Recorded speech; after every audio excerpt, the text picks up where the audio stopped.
Comment Forg Gnassingbé peut-il être solidaire de l'AES tout en étant un maillon solide de la CEDEAO? Avec la mise en place officielle de l'Alliance des États du Sahel, une organisation dont les membres ont exprimé clairement leur retrait de la CEDEAO sans possibilité de retour en arrière, les éventuelles missions de médiation entre les deux organisations sont devenues obsolètes.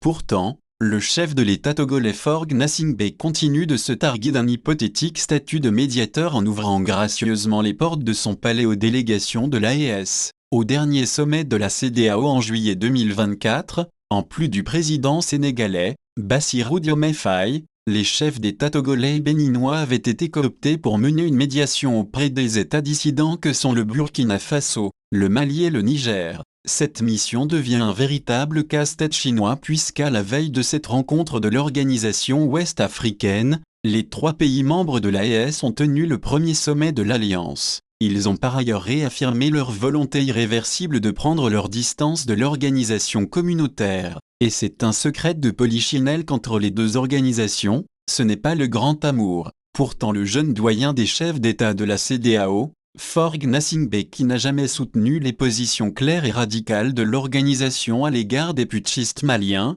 burkinabés et nigériens, continue d'entretenir de très cordiales relations avec ces derniers. Pour preuve, en moins de 48 heures, Forg Gnassingbé a reçu 2 délégations de 2 des 3 hommes forts de l'AES. D'abord une première délégation du Burkina Faso qu'il a reçue le 09 août et une seconde venue du Niger le lendemain 10 août 2024, qui ont chacun transmis un message de fraternité et de solidarité. Comment Forg Gnassingbé peut-il être solidaire de l'AES tout en étant un maillon solide de la CEDEAO? Cette interrogation est une véritable énigme si on veut raisonner avec de la logique. Cependant l'énigme est vite résolue si on suit les positions tenues par Forg Gnassingbé dès les premiers coups d'État militaires, notamment au Mali. En réalité, le régime de Lomé n'a jamais condamné clairement ces coups d'État militaires ni au Mali, ni au Burkina Faso, encore moins au Niger. Mieux, la diplomatie togolaise s'est empressée de surfer sur un certain panafricanisme proclamé par les militaires qui dirigent ces 3 pays.